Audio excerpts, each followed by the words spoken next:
بسم الله الرحمن الرحيم. شوقي للقياهم يزيد ولحبهم هتف القصي يا جيل أتباع الهدى أشرق علينا من جديد. يسر جمعية مودة أن تقدم لكم صورا من حياة الصحابة لعبد الرحمن رأفت الباشا رحمه الله. زيد بن سعنة رضي الله عنه.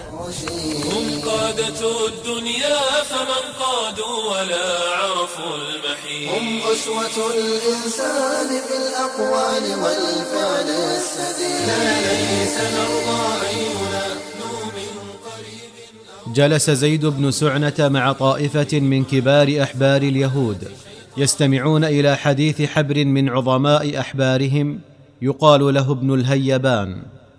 وكان ابن الهيبان هذا قد وفد عليهم من ديار الشام وعزم على الإقامة عندهم في يثرب.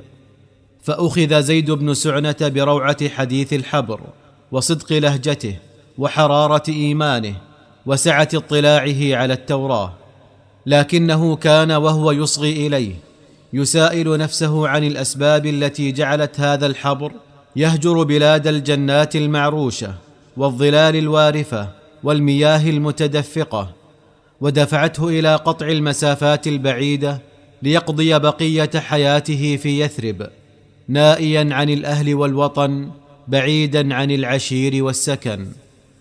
فما إن انتهى ابن الهيبان من كلامه حتى بادره زيد بن سعنة قائلا: أيها الحبر الجليل، لقد نزلت في ديارنا سهلا وستلقى بنا أهلا، ولكن ما الذي حملك على أن تترك ديار الشام التي تكثر كتبنا المقدسة من الحديث عن اعتدال هوائها وعذوبة مائها وجمال رياضها وكثرة خيراتها؟ أفهناك من يصدكم عن دينكم أو يحول دونكم ودون إقامة شعائركم؟ فقال الحبر: والله إن ديار الشام لكما وصفت وأكثر مما وصفت، طيب ماء واعتدال هواء ووفرة خير، ونحن فيها آمنون مطمئنون.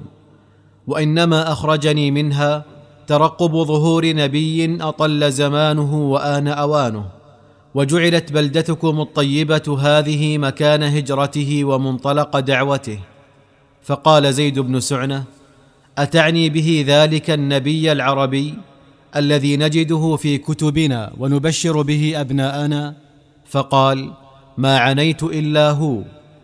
ثم طفق الحبر يحدث القوم عن شمائل النبي المرتقب ويذكر ما يتحلى به من علامات النبوة، ويحض اليهود على اتباعه ويمنيهم بالخير إذا هم آمنوا به ونصروه، وينذرهم بالشر إذا هم أعرضوا عنه وخذلوه.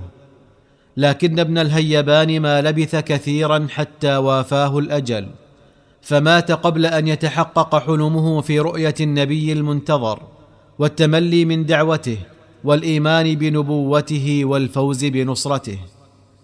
لم يمض غير قليل على وفاة ابن الهيبان حتى طفقت الأخبار تترى على يثرب بظهور محمد بن عبد الله صلى الله عليه وسلم وتزايد أتباعه يوما بعد يوم وصبرهم على الأذى في سبيله وسبيل ما جاءهم به من الحق.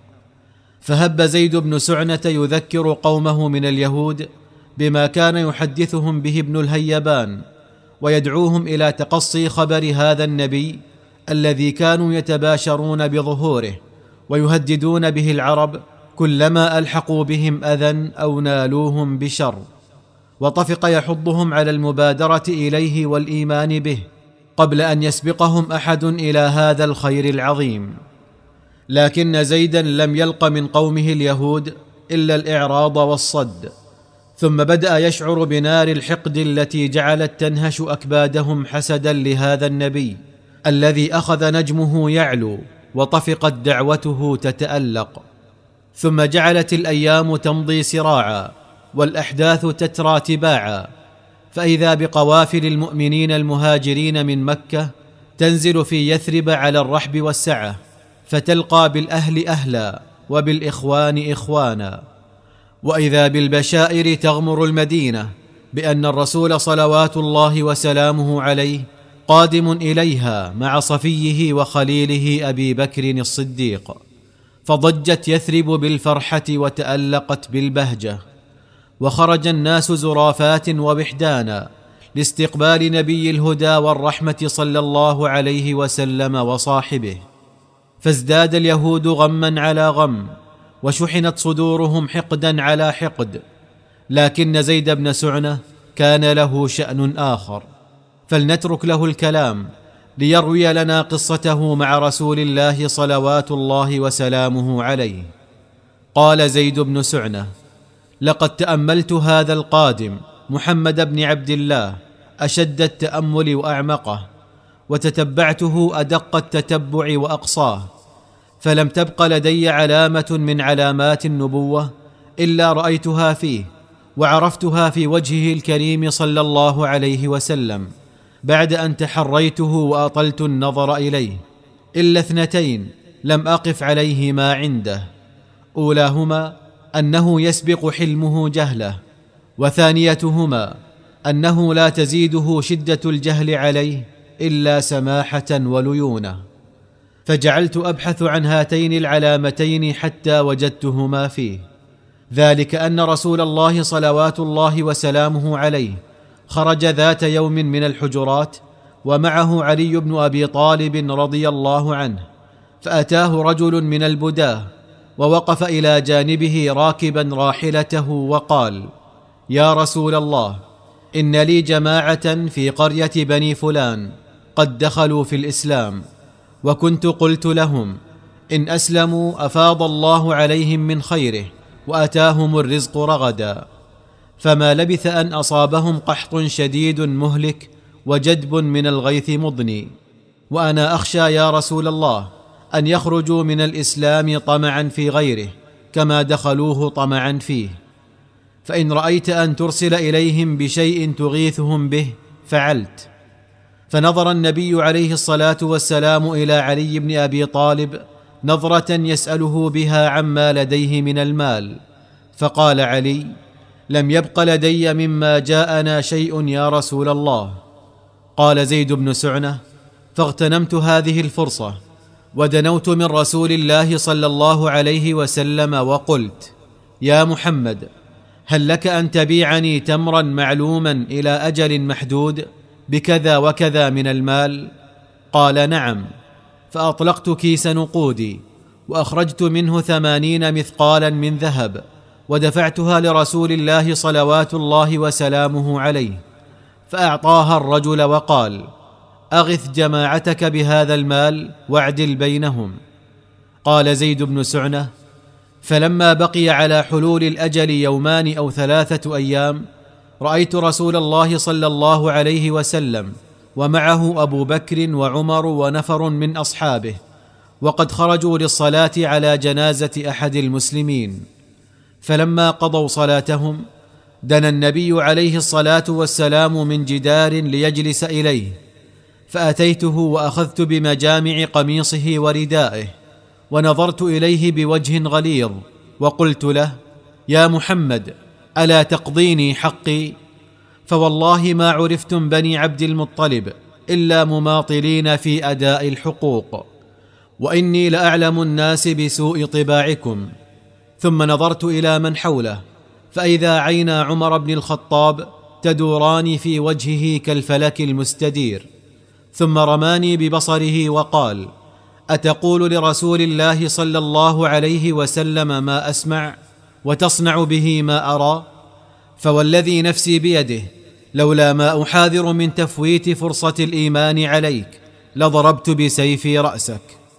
أما الرسول الأعظم صلوات الله وسلامه عليه فنظر إلي في سكون وتؤدة، ثم التفت إلى عمر وقال: يا عمر، لقد كنت أنا وهو أحوج إلى غير هذا منك، فلقد كان عليك أن تأمرني بحسن الأداء وأن تأمره بحسن الطلب.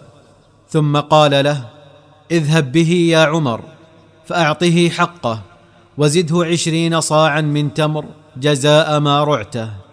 فسكنت نفس عمر، ثم ذهب بي وأعطاني حقي وزادني 20 صاعا من تمر. فقلت: ما لي من حق في هذه الزيادة يا عمر؟ فقال: أمرني الرسول عليه الصلاة والسلام أن أعطيها لك جزاء ما رعتك، فخذها. فقلت: أو تعرفني يا عمر؟ فقال: لا. فقلت: أنا زيد بن سعنة. فقال: الحبر؟ فقلت: نعم. فقال: فما دعاك إلى أن تفعل برسول الله صلى الله عليه وسلم ما فعلت، وأن تقول له ما قلت؟ فقلت: يا عمر، لم يكن من علامات النبوة شيء إلا وقد عرفته في وجه الرسول صلى الله عليه وسلم حين نظرت إليه، إلا 2 لم أجدهما فيه: أولاهما أنه يسبق حلمه جهله، وثانيتهما أنه لا تزيده شدة الجهل عليه إلا حلما، وقد وجدتهما الآن. فأشهدك يا عمر أني قد رضيت بالله ربا، وبالإسلام دينا، وبمحمد صلى الله عليه وسلم نبيا، وأن شطر مالي صدقة على أمة محمد صلى الله عليه وسلم.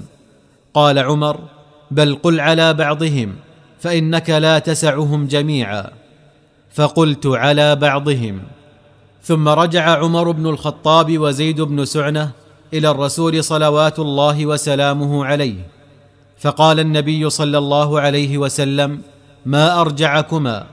فقال زيد: لقد رجعت لأشهد أن لا إله إلا الله وحده لا شريك له، وأشهد أنك عبده ورسوله، وأنك صفوة أنبيائه وخاتم رسله. اعتنق ابن سعنة الإسلام بعد تأمل وتتبع لأخبار الرسول الأكرم صلى الله عليه وسلم. بمحمد وبصحبه قد أسس الصرح المشيد، يا شعر أسعفني أفض في مدحهم هل من مزيد. سلة الإيمان والتقوى أولو الأمر الرشيد.